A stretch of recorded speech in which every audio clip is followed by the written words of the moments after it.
eh, bertemu kembali di channel kita, yaitu Galeri Amarawang. Dan pada kesempatan kali ini kita akan kembali membawakan sebuah cerita, teman-teman ya. Cerita mistis juga, mungkin juga termasuk sebuah cerita legenda ya. Legenda itu ini memang benar-benar nyata cerita ini, teman-teman ya. Jadi cerita ini tuh berlatar sebelum adanya negara Indonesia tuh, teman-teman.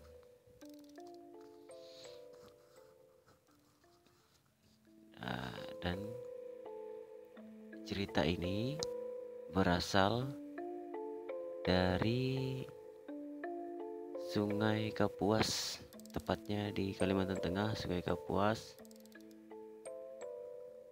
Hulu ya. Oke. Nah, jadi di sini kita akan menceritakan seseorang yang awalnya manusia biasa dan bisa berubah menjadi makhluk gaib, teman-teman. Dan ini memang cerita nyata, bukan mitos ataupun halusinasi ya. Masih bisa dibuktikan hingga saat ini.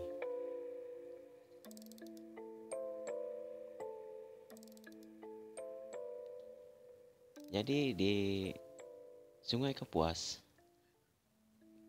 pada waktu itu, dan cerita ini tuh berlatar sebelum adanya Indonesia ya. Ada seorang kepala keluarga, teman-teman, yaitu kita panggil saja namanya Jampi, teman-teman ya. Dan si Jampi ini adalah tokoh utama dalam cerita ini, teman-teman. Gitu. Jadi dalam keluarganya si Jampi itu ada istri, kemudian anak-anaknya, dan juga ada seorang saudara ipar ya, teman-teman. Saudara iparnya itu adalah laki-laki, mungkin baru beranjak remaja, dan baru menginjak remaja sekitar 15-16 tahun. Jadi pada suatu hari si Jampi ini beserta keluarga besarnya itu berangkat ikut sebuah tradisi yang disebut dengan manugal, atau dalam bahasa Indonesianya yaitu menanam padi, teman-teman ya. Jadi di tengah perjalanan si saudara iparnya si Jampi ini, dia berjalan di depan, dia yang paling depan gitu. Dan kemudian di belakangnya ada Jampi yang sedang membawa tombak. Tapi pada zaman dulu orang-orang membawa tombak itu seperti dipikul, teman-teman ya. Dipikul, ditaruh di bahu sambil dipegang besinya itu ke depan gitu. Jadi misalkan ketemu binatang di tengah perjalanan itu langsung bisa ditembak dari situ gitu. Jadi memang seperti itulah pada zaman dulu. Dan juga senjatanya untuk berburu itu rata-rata beracun. Jadi mata tombak dari si Jampi ini mengarah ke depan, ceritanya memang begitu. Dan mata tombaknya itu pun beracun, teman-teman ya. Jadi di tengah perjalanan tiba-tiba saudara iparnya si Jampi ini kaget, teman-teman ya. Kenapa? Karena di depannya itu terdapat sebuah bangkai ular. Dan bangkai ular itu ukurannya sebesar pohon kelapa, teman-teman. Kenapa bisa begitu? Dan ternyata ular itu dibunuh oleh salah satu orang yang ikut acara manugal tersebut. Namun dia sengaja meletakkannya di tengah jalan untuk ngeprank orang-orang yang lewat gitu.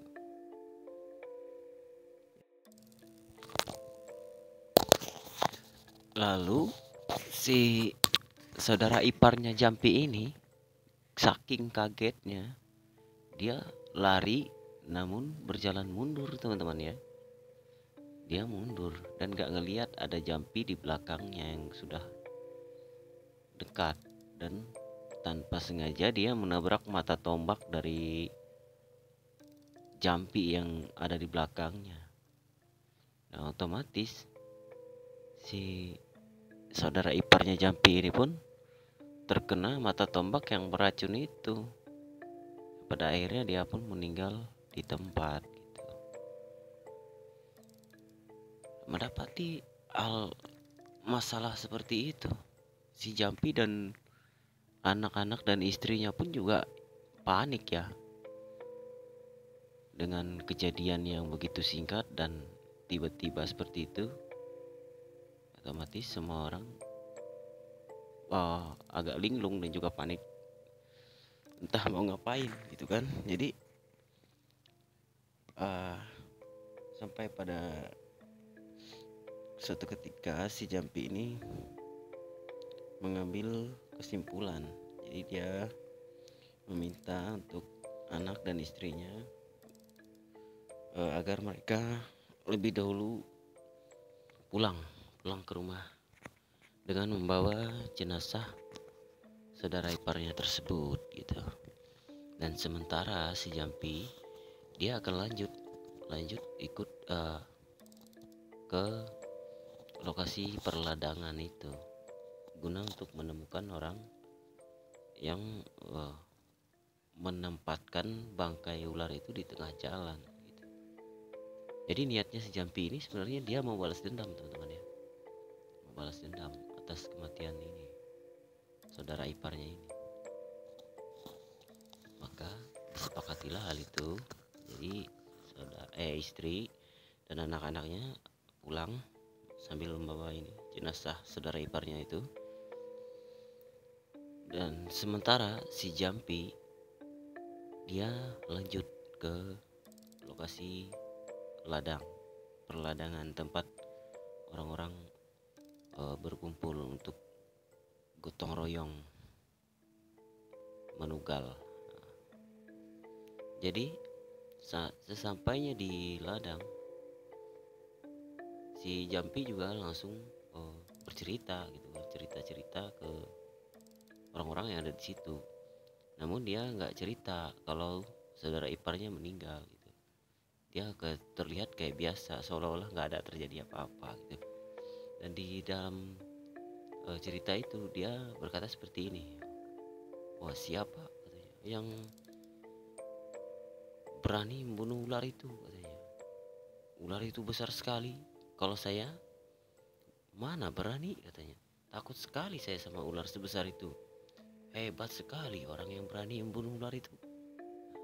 Jadi seperti itulah Jampi itu memancing suasana gitu kan. Dan akhirnya dia pun ketemu dengan si pelaku yang membunuh ular itu dan menempatkan bangkainya di tengah jalan.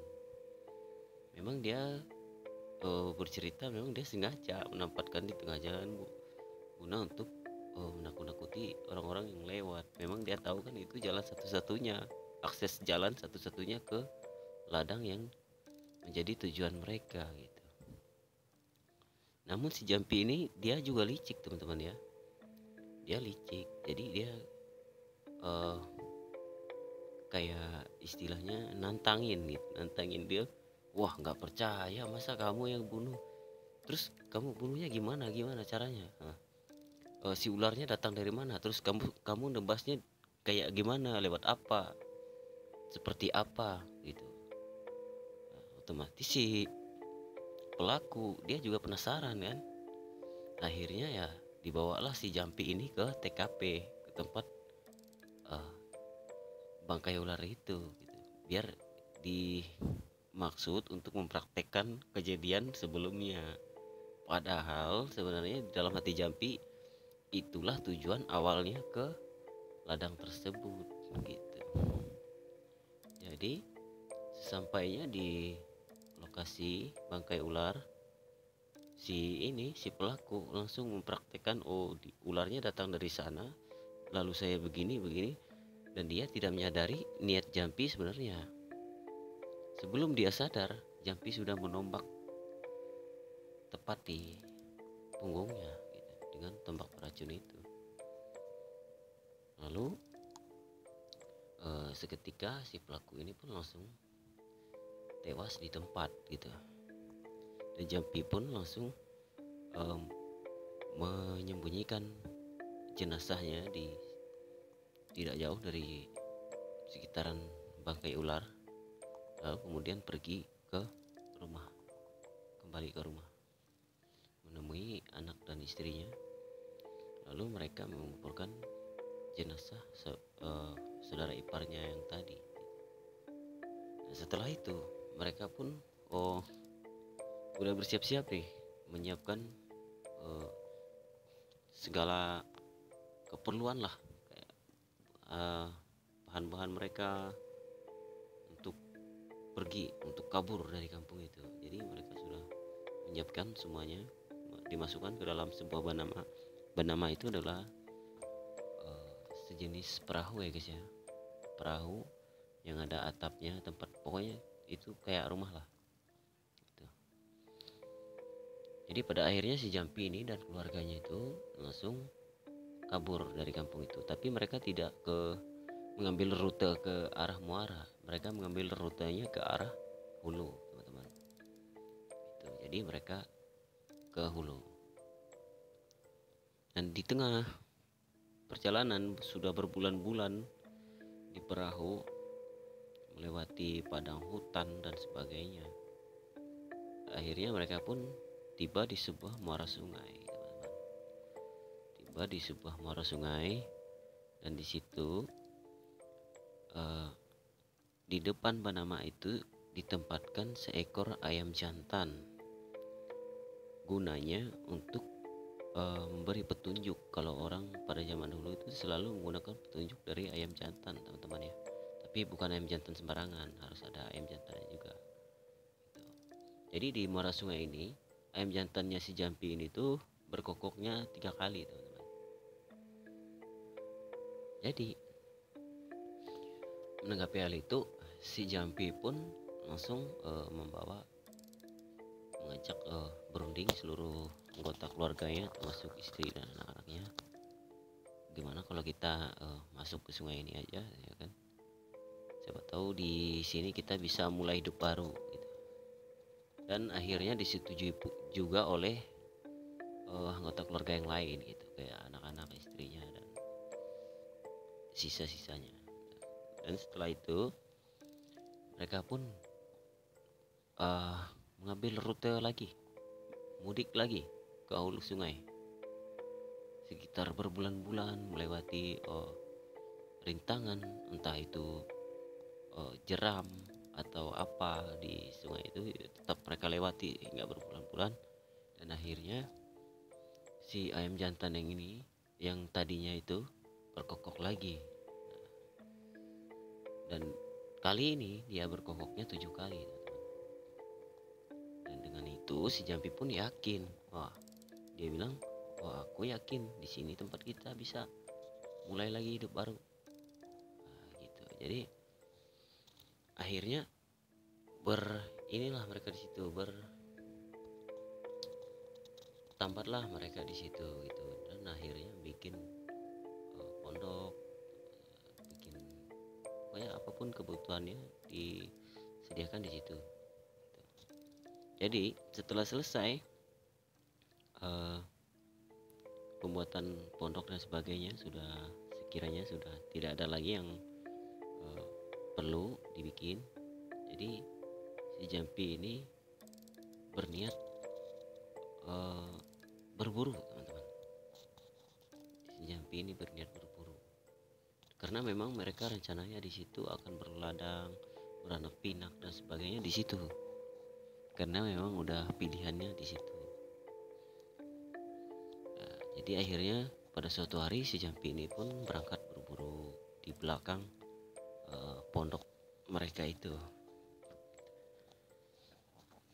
Jadi berjam-jam Jampi ini berjalan, tiba di tengah hutan. Nah, akhirnya hampir setengah hari itu sudah tidak ada menemukan sama sekali yang namanya binatang buruan. Namun di tengah-tengah kebingungannya si Jampi ini, tiba-tiba didengarlah suara uak-uak, teman-teman. Uak-uak, atau yang bahasa Dayaknya itu kalawet. Kalau bahasa Dayaknya kalawet. Lalu dia pun berjalan menuju ke arah suara, dan akhirnya terlihatlah seekor uak-uak itu atau kalawet itu. Gitu. Karena nggak ada binatang buruan sama sekali selain itu, jadi akhirnya dia putuskan untuk menyumpit hewan itu gitu. Dan dengan satu kali sumpitan itu, hewan itu tiba-tiba langsung terjatuh, teman-teman ya. Dia terkena ipu atau racun dari sumpit yang dilesatkan oleh si Jampi ini. Otomatis dia langsung terjatuh dari tempat dia bergelayutan itu. Nah, menanggapi hal itu, si Jampi pun buru-buru pergi ke arah jatuhnya kan. Namun tepat di bawah pohon tempat si Jampi ini melihat hewan buruannya itu terjatuh, sudah memutar, dan pokoknya sudah lama lah Jampi ini mencari hewan buruannya yang jatuh itu, namun dia nggak ketemu, teman-teman. Sedangkan kondisi di tempat itu sendiri itu nggak terlalu rimbun juga sebenarnya. Namun di bawah pohon ini tuh kayak ada genangan air gitu. Jadi misalkan hewan ini jatuh ke genangan air ini pun kan air jernih itu biasanya kan kelihatan, namun ini nggak ada gitu. Maka dari itu bingunglah si Jampi kan. Jadi saking penasarannya si Jampi ini, lalu dipakailah sumpit yang tadinya pakai nyempit hewan itu, ditusuk-tusuk ke genangan air itu, teman-teman. Dia mencoba mencari di situ, siapa tahu ada di dalam sini, siapa tahu dia masuk ke bawah dedaunan atau apa. Tapi yang anehnya, tiba-tiba ujung sumpit yang dimasukkan ke dalam genangan air itu tiba-tiba menghilang, teman-teman. Sementara ujung yang dipegang masih ada. Nah, Jampi pun kaget gitu kan. Wah, ini apa? Melihat hal itu, si Jampi pun berinisiatif mencoba memasukkan tangannya ke genangan air tersebut gitu. Dan dimasukkanlah tangannya, dan aneh lagi, tiba-tiba tangannya yang masuk ke dalam genangan air itu tiba-tiba menghilang, teman-teman. Tangannya itu hilang separuh gitu. Dan Jampi pun sadar, wah, ini barang bagus katanya. Dan langsunglah si Jampi ini mandi di genangan air itu. Nah, pada akhirnya dia pun menemukan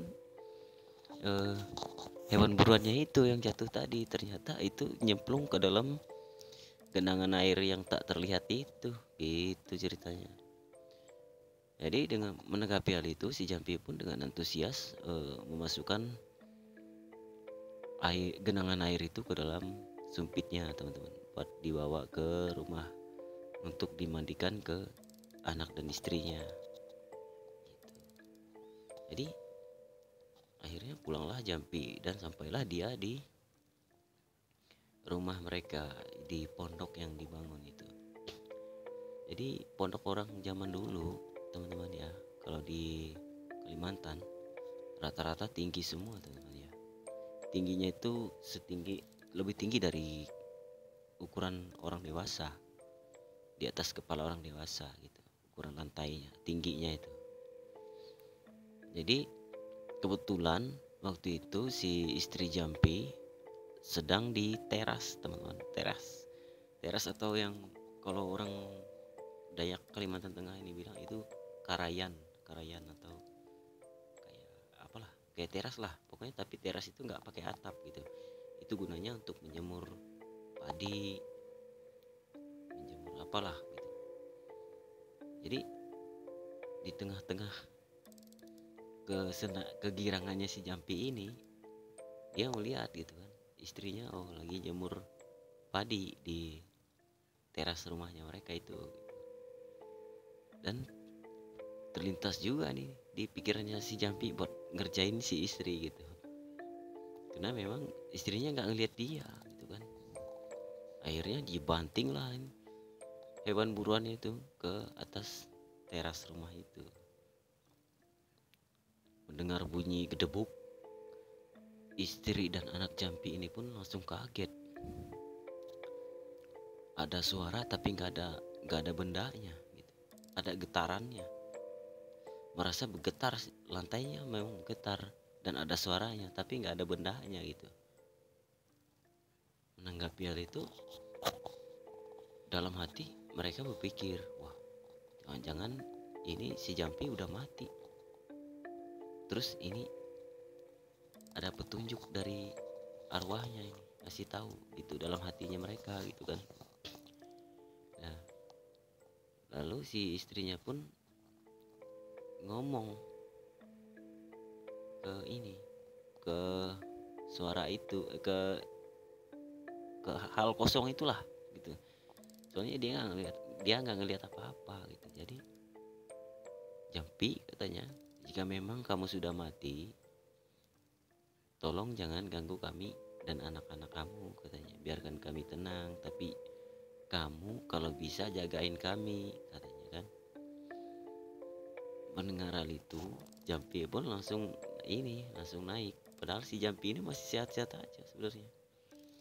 Naik ke atas terasnya mereka, langsung air yang dari sumpitnya tadi diusap ke wajah istrinya, diraupkan. Dan tiba-tiba istrinya pun langsung bisa ngeliat dia, dan akhirnya seluruh keluarganya pun dimandikan dengan itu gitu. Jadi sampai sekarang itu mereka ada di situ dan tapi nggak kelihatan teman-teman ya. Dan itulah ceritanya, mereka itu sebenarnya dari manusia biasa menjadi manusia gaib. Dan hingga sampai saat ini banyak warga-warga desa yang dari desa Berunang yang sering berladang di situ atau di sekitaran situ, biasanya mendengar kayak ada suara orang ngomong tapi nggak ada orangnya gitu. Dan juga kayak ini di sungai itu kayak ada gelombangnya tapi nggak kelihatan orangnya gitu. Dan juga kalaupun musim hujan, misalkan perahu kita itu kan kalau hujan lebat kan itu bisa tenggelam kalau ditinggalkan satu malam. Tapi di sana itu nggak akan tenggelam teman-teman. Cuman kita harus minta tolong ke Jampinya gitu. Kalau misalkan dia turun buat nimba air dari perahunya, kita sekalian minta tolong timba punya kita juga gitu kan. Otomatis besok paginya, biar selebat apapun hari hujan malam ini, besoknya perahu kita gak akan tenggelam, dan air di dalam perahu itu pun hampir gak ada gitu. Itulah salah satu keajaiban yang sampai saat ini masih ada di sana gitu. Jadi ini emang cerita mistis sebenarnya. Itu kan dari manusia biasa tapi bisa beralih ke makhluk tak terlihat, tak kasat mata gitu, hanya dengan sebuah air. Ya mungkin itu pemberian dari Yang Maha Kuasa lah. Jadi kita nggak tahu itu untuk apa. Yang jelas lokasi tempat mereka itu sampai sekarang masih ada dan juga masih bisa dibuktikan ke mitos ke ini keajaibannya itu lah, istilahnya kegaibannya itu masih bisa dibuktikan dengan mungkin kita bisa mendengar suara-suara kayak suara perahu, bunyi mesin perahu orang lewat, ada gelombangnya aja tapi nggak kelihatan perahu, itu masih ada. Tapi buat teman-teman yang mungkin punya niat mau ngetes atau mau uji coba, bisa datang ke Kalimantan Tengah. Buat yang di Pulau Jawa atau yang dimanapun yang dengar cerita ini, bisa datang ke Kalimantan Tengah, tepatnya di Sungai Sirat, Kecamatan Kapuas Hulu, Kabupaten Kapuas, teman. Jadi di sana kalian bisa membuktikan sendiri dan merasakan sendiri mistisnya daerah tempat itu, atau gaibnya itu kayak gimana rasanya, auranya itu. Buat teman-teman yang mungkin punya jiwa paranormal atau apapun, bisa mencoba mengasah kemampuannya di sana. Itu. Oke teman-teman, cukup sekian dulu cerita kita pada malam hari ini. Akan kita lanjutkan lagi besok di lain kesempatan dengan cerita yang mungkin lebih menarik lagi. Nah, tentunya buat teman-teman jangan lupa like dan subscribe ya channel kita Galeri Amerawang, guna untuk berbagi informasi dan cerita-cerita seperti ini untuk menambah wawasan dan pengalaman kita. Akhir kata saya ucapkan semoga sehat selalu, rezekinya lancar dan dimudahkan dalam segala urusannya.